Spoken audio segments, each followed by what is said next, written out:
You're listening to the smartest guys in marketing, the best show on the planet for client businesses to learn about traffic, funnels, sales, conversions, and marketing coolness. Chris and Taylor are the founders of Traffic and Funnels, a digital marketing consultancy helping you get paid clients from cold traffic daily. Now, here are your hosts, Chris and Taylor. One of the mistakes that we've made with our marketing is not elevating based on our current experience, our new experience, elevating our marketing who we actually wanted as clients. And so I think that could be a big learning lesson for you guys. And it seems like we've talked through this a bit today, is identifying where your market, who you want, like your perfect person. And we've made the mistake of that being pretty static instead of like an every 90 day, just asking myself, is this who I still want to work with? Is this who I can still get great results for? Have you guys heard of the concept? Well, first, have you read Breakthrough Advertising? Yes. It's an intense book, but I think it's probably the greatest book on marketing and advertising. It's really dense. It's written by Eugene Schwartz, who wrote for Boardroom, which was a major publisher back in the day. He talks about the 5 levels of sophistication. And so this is really crucial. And this is like a refresh journey that I've been on in trying to understand where the market is. And I can just throw them out to you guys real quick. Number 1 is most aware. So most aware, your prospect, they know your product and only needs to know the details about how to purchase that product. That's probably not the case with the majority of people that you're dealing with, right? Number 2 is product aware. Your prospect, they know what you sell, but they're not sure if it's right for them. That's probably going to be like 90% of the people that come in, especially if you're running traffic. Either they're not aware, there could be multiple things. Their pain hasn't been pushed enough. They don't have confidence that they can get a result or get healing for their pain. Or they don't have confidence that you can help them get healing for their pain. No matter what market, what industry, there's always going to be a pain. It could be a personal pain, or it could be something that's broader, that's more like cause-based, okay? So a lot of you probably will fit there. Number 3 is solution aware. Your prospect knows the result he wants, but not sure how your product provides that result, okay? And this is also going to tie into what I believe is kind of the future, at least for the next year in marketing. Something for you guys to look out for and to adapt to. Number 4 is problem aware. Your prospect senses he has a problem, but doesn't know there's a solution. And then completely unaware, no knowledge of anything except perhaps his own identity or opinion. So I'd probably say that many of you guys will fall into number 2 or 3. Going back to being client-centric, right? It is our job to walk our prospects through the process that's going to lead them from where they are to where they need to be in their belief system to either get on a call, book a call, or actually give us their credit card, okay? Being a big part of the future, what I feel like is happening, is going to happen, because the rate of information is so fast now that you just think about how many other competitors are being spun off or they're getting into the market. And so everything is moving so fast, right? Based on your market sophistication level, their belief system, what they've experienced in the past is going to be how you decide how you need to market, essentially. So what I mean by that is, if your market is uber aware of the problem they have, the people in the market, who solves all the problems, then what you have to do is probably elongate the path from when they first touch your business, your brand, to when you actually push them to a call to action. So we'll take the 10% that come through your webinar, right, that are typically going to book a call right away, just off the top, okay? The other 90% that come through, they've heard of Russ Ruffino and they've heard of all these other people. So now the process that I have to take them through is a process that deals with all the objections that they have on why either they can't do it, or why I can't help them, or why it's not the best time for them. Whatever those objections are, which I would recommend that you guys find out what the top 8 objections that your market has. Okay? And the future being you guys doing such an excellent job in that follow-up process from when they first touch your brand to when you push that call to action out, that you get them to a place where they're like crying because they want to do business with you. And this actually happened last week. Someone was so like emotionally charged because of our marketing and our brand and the things that we've done that they're like, when the opportunity was being taken away, like the dude was literally crying. And so the job that you guys have and your responsibility, and I was just talking to these guys about this, is you being so intimately involved in where your market is to where you can communicate in a way that reflects their pains, their emotions, their desires, and know the things that they need to hear, the things they need to believe before it comes up. So you're answering those objections before they get to the call. And Julie, this is one of the things that we were talking about. Yep. Like a lot of you guys are doing the heavy lifting on the call, when that shouldn't be the case. The heavy lifting should be done before they even get on the phone with you.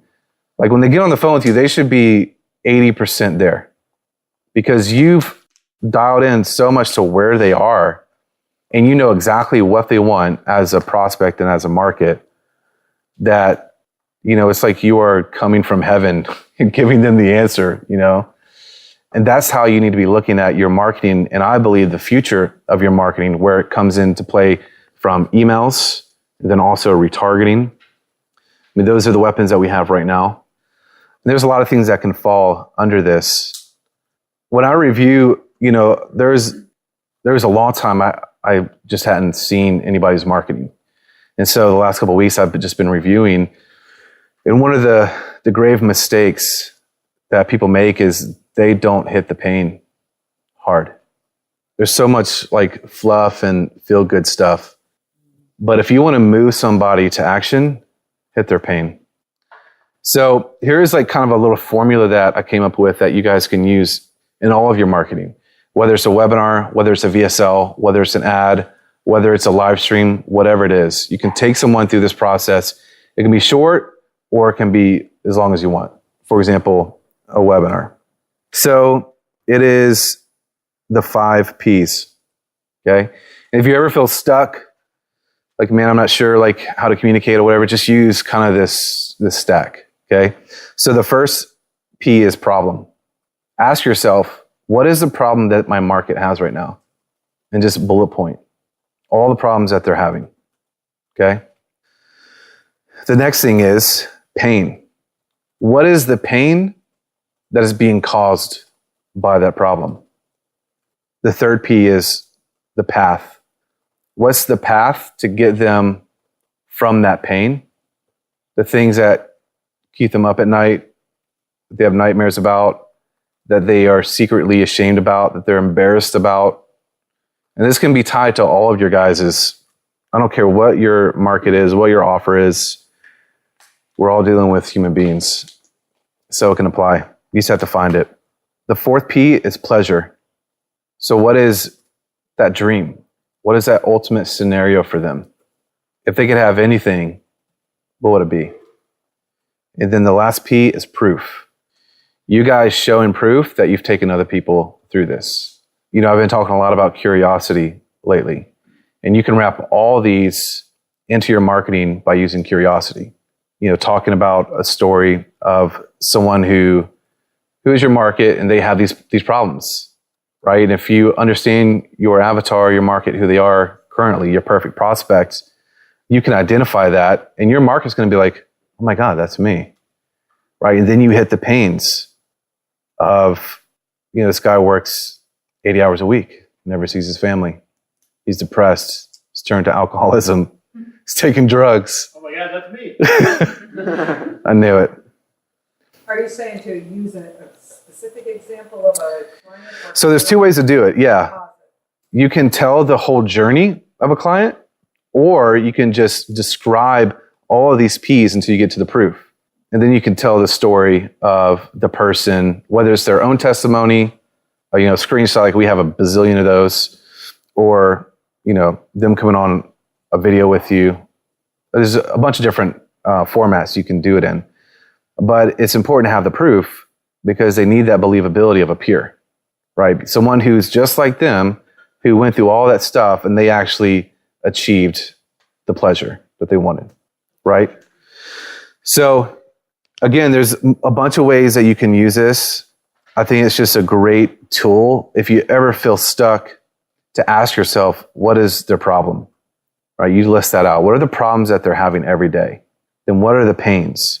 What's the path that I can actually get them out of that? What do they desire? What's the pleasure?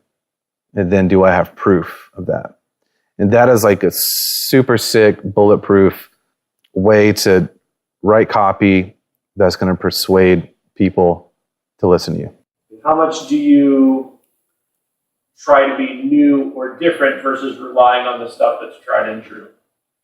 Well, I think mediums will always be different. It can always change. But if you are really good at diving into your market and getting into their intimate desires, they'll freaking watch a webinar, I promise. Yeah. Like people are freaking out about webinars. Webinars don't work. It's no, your marketing sucks. That's what doesn't work. And that's the thing. That's what I'm talking about, like the rate of information. Everybody's heard that you can get 5 clients. Like when we first started and Taylor had like this crazy headline, he tells a story. It was like this John Carlton, like grab him by the throat headline that just didn't work. And my headline was like how to get clients from Facebook ads. Nobody was talking about that. Yeah. And it was so simple and it was believable.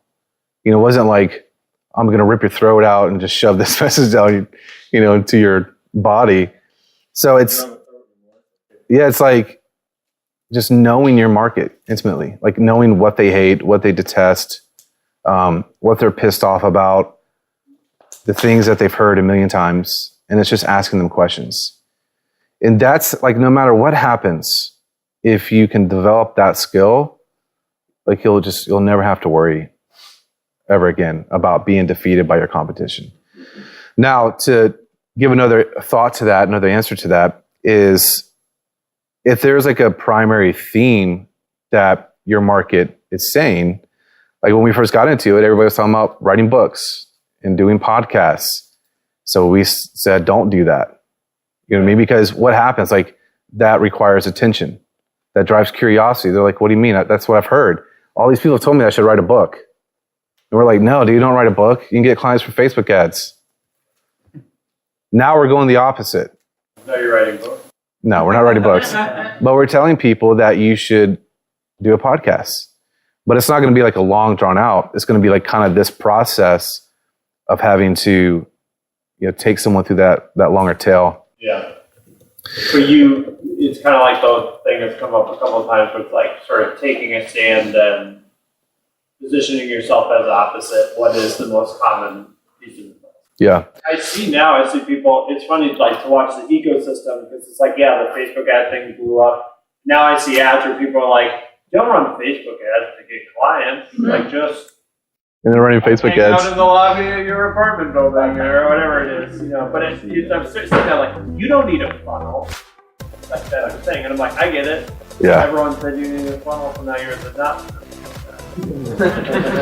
Yeah, well, that's the thing. Like, you have to be careful because it can get gimmicky. And the people who are kind of the upper echelon, no pun intended, but they can see through that. Yeah. So you just have to be careful.